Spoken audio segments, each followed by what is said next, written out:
Hope your Tuesday's going well, and we're glad you're spending 10 minutes of it with CNN Student News. I'm Carl Azus.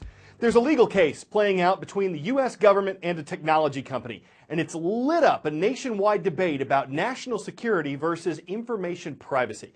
Syed Farook was one of the two terrorists who carried out an attack in California that killed 14 people in December.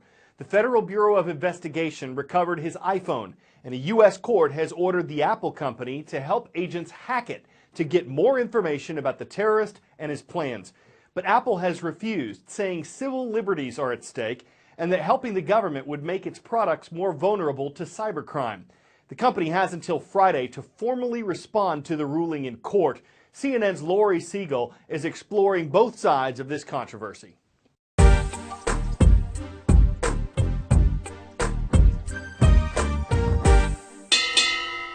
So a California court ruled that Apple needs to help the FBI break into the phone of one of the San Bernardino shooters. Now, as Tim Cook puts it, essentially hack our own user's iPhone. Okay, well, here's how the FBI puts it. They're asking for access to the phone of a known terrorist to get valuable information. Yeah, but here's the thing. It's not like Apple knows his password, and iPhones erase after the wrong password is entered 10 times. What the court wants Apple to do is to actually create new software that would allow the FBI to guess the password an unlimited number of times. Look, investigators in the terror attack already made the case that they need access to the phone, and it was granted. Apple's just not letting them in. The government essentially wants Apple to create a backdoor. Okay, wait a sec. The FBI is not calling it a backdoor. They're saying one-time access to the phone of a known terrorist. The court ruling wasn't for Apple to break into every iPhone, just this one iPhone. Well, let me explain the tech side. Apple says once you've made the new software, it's essentially Pandora's box. It exists. It can be used to help the good guys, but here's the scary part. It could also be used to help the bad guys break into any iPhone. But Apple has helped law enforcement dozens of times in the past. Yes, but that was an older operating system. Apple was simply able to extract the data, but the newest software is actually more secure. Without cracking the password, they can't access anything. That's not true. Technically, it's possible. Apple could build custom firmware for that. Right, but think about the question that raises. Does this ruling give the government the ability to force Apple engineers to actually write new code? That sets a major precedent. Look, investigators have already gotten key location data from this phone using cell towers. And the shooters had ties to ISIS, contacts, messages, all of that information is locked away in this thing. That's because it's encrypted, which is important for customer safety. The suspect is dead, so that gets around the privacy provisions. He didn't buy the phone. It was actually his work phone supplied to him by the local government. There's a lot at stake and a lot of sympathy for these victims. For Apple and the FBI, this case is a battle in the making for years. The outcome will set major precedent. Hunger is a problem that exists in every country of the world, and yet it's estimated that 1/3 of all of the food produced for people to eat is lost or wasted, 33%. Food loss usually happens early in the chain. It's when food gets spoiled, spills, or wilts before it gets to consumers.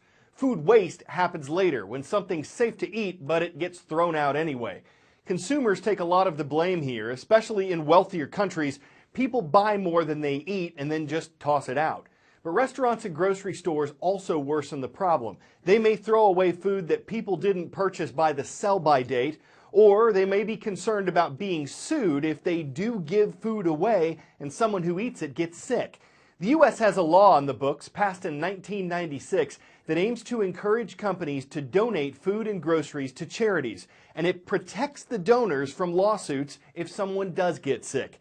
Some new legislation in France aims to do the same thing. The question is, will it catch on and limit food waste?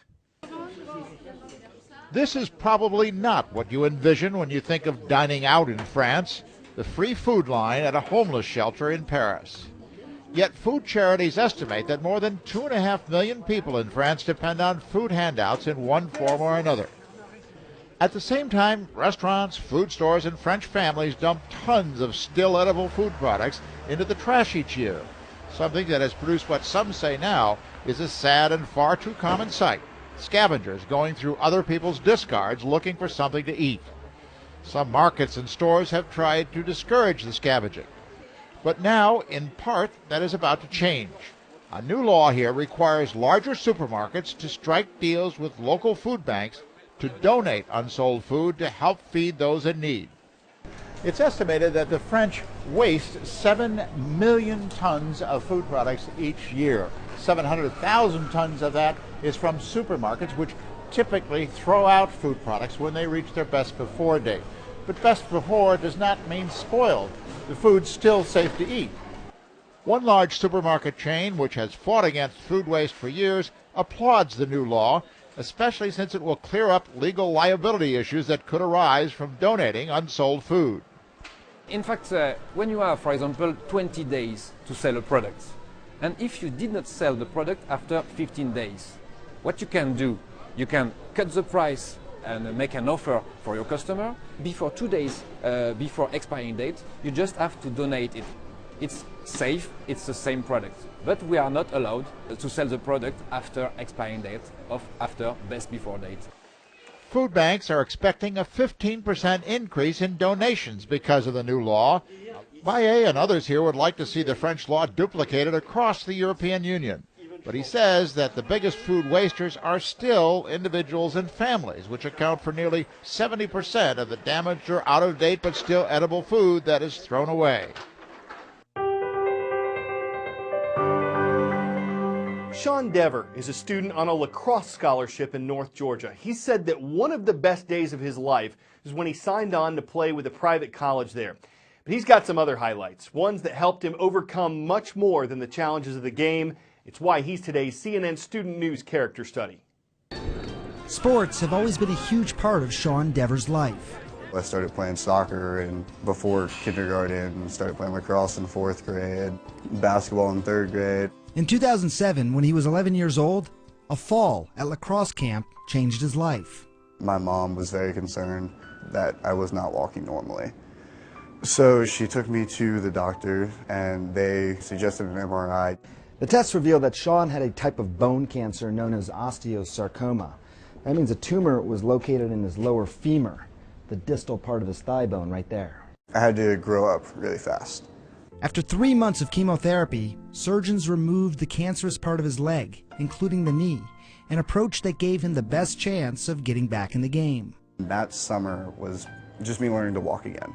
All the physical therapy, all the pain and everything I went through was to get back on the lacrosse field. And he did. Every day was a gift, and he played like it, and he was one of the best players I've ever had.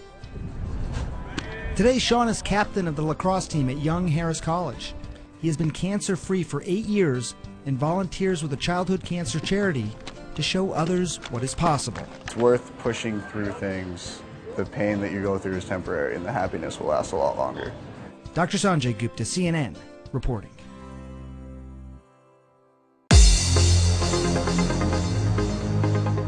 For the first time on our roll call, Greece is the word, y'all. We're paying a visit to the nation's capital of Athens, where we're happy to see the American Community Schools of Athens. Thank you for watching. Next, there's always hope in North Dakota, the city of Hope. It's the home of Hope High School and the Spartans. And in northwestern Louisiana, we come to the town of Houghton. Hello to the Buccaneers of Houghton Middle School. Okay, so it's cold outside. We've got cabin fever, some softball equipment, and snowmobiles. Hey, I know, snowmobile softball. Take a swing, fire up your vehicle, and ride to first base. Is it safe?